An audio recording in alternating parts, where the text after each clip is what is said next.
Today, a man in Osaka, Japan breaks into an elementary school and begins indiscriminately massacring students.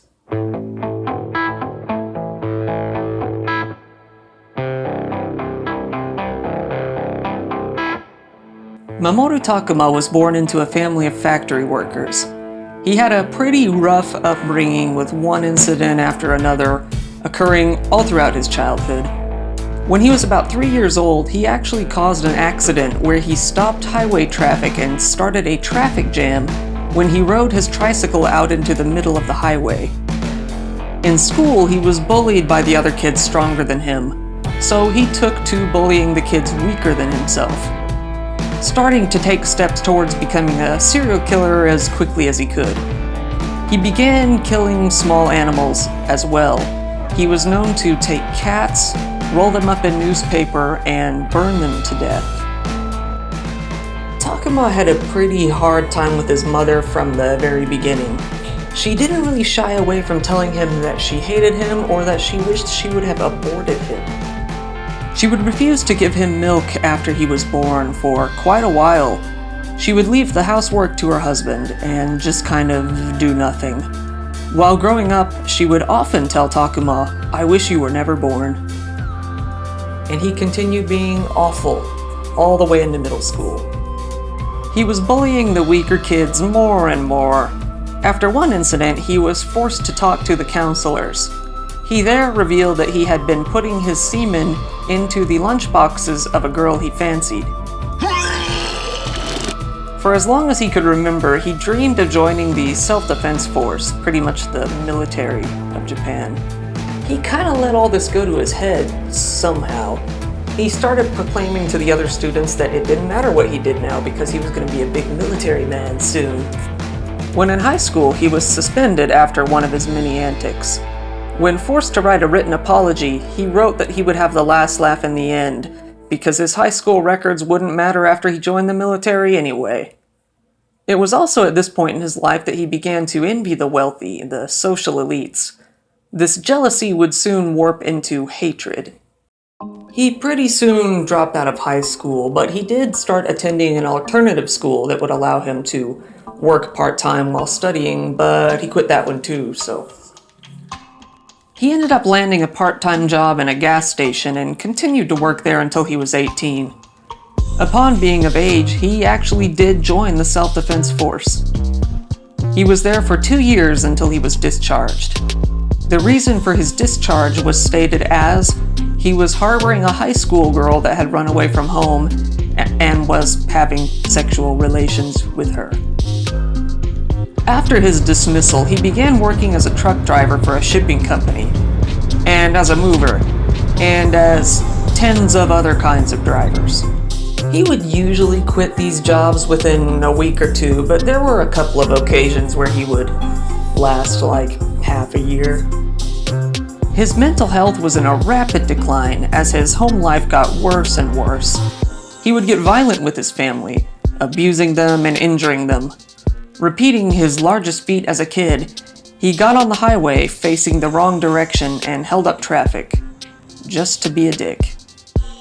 Takuma's father was a very angry man, violent to the whole household. It grew to the point where Takuma hated his father so much that he would contemplate murdering him in his sleep with a kitchen knife. Kitchen knife. Foreshadowing. His relationship with his father was further damaged when he was dismissed from the military. They even got into a scuffle where Takuma's father beat him with a rock. The next year, he began working for an apartment management company. During this time, he was known to steal money from different families' apartments until he finally barged into the room of a young girl and raped her. It was at this point that his mom, finally, took him to see a psychiatrist. He was understandably admitted. During his stay at the hospital, he decided to escape by jumping from the window of the 5th floor room, suffering severe injuries, with some fearing that he might even die. He was diagnosed with a pretty bad case of schizophrenia. Later down the road, he wrote a letter to his mother. In the letter, he stated that he had jumped from the window to evade the police who were investigating his rape charges. He also stated that he wanted to die that way as one last kind of FU to his parents, being a spectacle and all. Being that this was his first offense, that the police knew of, he was sentenced to 3 years in prison. For 3 years, he would stay in a juvenile prison in Nara. Once out, he went through a series of local government jobs, including being a bus driver and being a garbage truck driver. Once he went through enough driving jobs again, he began working at Ikeda Elementary School as a janitor. He continued to drive off and on during this period. One day, while driving the bus, using a woman's nasty perfume as an excuse, he punched her and faced disciplinary action. At the school, he mixed tranquilizers into the coffee of several of the teachers, sending them to the hospital, and he ended up facing off against the police once again. However, he was found to have no sense of responsibility and no action was taken. When asked exactly why he tranquilized the teachers, he said, "The teachers ignore me. I don't get along with my family, so I wanted to lash out against those with human relations." He would continue taking driving job after driving job after driving job, all the way up until 2000 when he started driving a taxi. And during this time, he would assault a bellhop in a hotel, breaking his nose for reasons unknown. He was also kicked out of several apartments during this time, usually the reason being that he would just chuck his garbage out the window and into the street, like that was a normal thing you do. His hatred towards society grew and grew during this time. He voluntarily checked into a mental hospital at this time for depression, but he left the very next day without explanation. On the morning of June 8, 2001, when Takuma was supposed to be in court for his assault case on the bellhop, he was instead spotted recklessly driving up into the parking lot of Ikeda Elementary School. After screeching to a violent stop in the parking lot, he just waited in his car for quite some time. The few witnesses in the area had a feeling that something bad was about to go down, but didn't act on it. 40 minutes later, Takuma burst into the school, breaking into one of the second-grade classrooms straight ahead.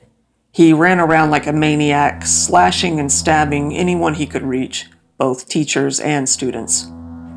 He then ran out of the room and into the second-grade classroom next door, continuing his assault. Once more, he headed toward the next second-grade classroom and continued even further. 7 of the second-grade girls that he attacked would all die. Leaving this room, he ran straight down the hall and into the room at the very end. In this first-grade classroom, he would continue his assault, where he would fatally stab and kill one first-grade boy. During this, he killed 8 students in total, and further stabbed and injured another 13 students and 2 teachers. Takuma was then taken down by the principal and several other teachers who tackled him to the ground and restrained him. Takuma was caught red-handed and arrested during the act. At the moment he stabbed his last victim, he yelled, "Ah, fuck it," and dropped his weapon to the ground, being an ordinary kitchen knife. According to a lot of witnesses at the time, Takuma was in sort of a foggy, confused mental state, saying things like, "I've never been to that school," despite being in the school, and telling the cops that he had stabbed 1,000 people on the way over on the train when he had driven. When asked why he had done it, Takuma stated, "I thought that, if I attack the children of the social elites, I'll definitely get the death penalty." He had been wanting to kill himself for quite some time, but had been unable to go through with it. He also expressed his hatred for the elite and their children. However, upon his arrest, Takuma appeared to be pretending to be a severely mentally handicapped person. However, during his trial, he was evaluated by a psychiatrist and found to not have schizophrenia, but a paranoid delusional personality disorder instead. However, he was determined to know right from wrong and understand the consequences of his actions. On the contrary, it was also said that, during the time of the incident itself, he had the self-restraint levels of someone only either 2 or 3 years old. During the time of the crime, Takuma stated that he was on Seroquel, an antipsychotic drug, Paxil, an antidepressant, and lormetazepam, a sleeping pill. In his home, Takuma had a wide variety of antipsychotics and sleeping medications. Police seized about 200 different kinds of pills from his home. Although, at the time of his arrest, his drug test didn't show any signs of tranquilizers. Upon this discovery, Takuma plainly stated, "Sorry, I wasn't on drugs. I lied." He then went on to state that he had wanted to become a copycat killer following the Shimonoseki Station incident, another knife spree killing that took place a few years prior, but also that he wanted to atone for his life. And he continued to maintain that he wanted to atone genuinely for quite a while. Although saying later, "It was better than saying nothing at all. What I had really intended to do was call out 4 of the bereaved families by name and chew them out." He expressed that he should have used gasoline and burned the children, as he could have killed a lot more that way. He was given the death penalty. Upon getting the sentence, he blew up in anger, yelling, "The death sentence? Even though I was on such good behavior this whole time?" And was then taken out by a jailer. Takuma actually began to demand reparations for his suffering and mental anguish while in jail. He even called out the then Minister of Justice at the time and generally just kind of threw a fit for like 6 months. Takuma came into contact with an activist who opposed the death penalty, a young woman. He ended up exchanging a lot of letters with her and got married while incarcerated. Another woman, a married woman from the Aichi prefecture, began corresponding with him as well and confessing her love to him as well. On September 14th in 2004, Mamoru Takuma was executed by hanging. His execution came very quickly by Japanese standards, just like he wanted, as many criminals spend a lot more time on death row. His last words were, "Tell my wife I said thank you," thanking his wife for her support, but never once offering any sort of apology to the families of the victims. Takuma's brother actually ended up killing himself after the incident.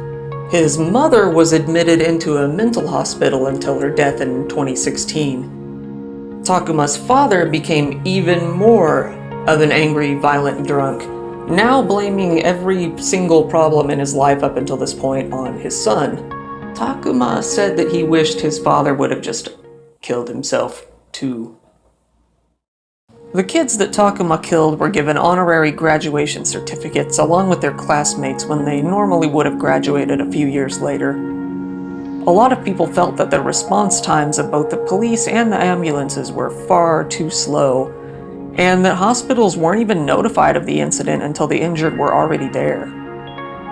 Measures were taken to improve communication between the police and the schools, and to make the schools safer by putting measures in place to keep track of outsiders entering and exiting the school. The idea of people with mental health disorders being found unfit to stand trial and being forgiven from their crimes became a huge debate. Takuma had actually had a lot of crimes in his record just wiped off because of his mental health issues, leaving his new employers completely unaware of all that he had done until this point. New laws were put into place in order to get more medical care and rehabilitation for those with severe mental illness. A lot of kids after the crime were left with PTSD, naturally. A lot were also left with survivor's guilt, mainly teachers who felt like they could have done a little more to stop the crime as it was happening. The mentally ill were also kind of victimized in the media for a while after this, and it actually led to a spike in suicides in the mentally ill. I know this was a pretty dark case, being about mass child murder, it's just probably gonna be. But thanks for watching the video anyway, I really appreciate it. This channel is still pretty new, so every like, every subscribe really counts. I notice every single one of them. Thanks for watching, and I'll see you in the next one.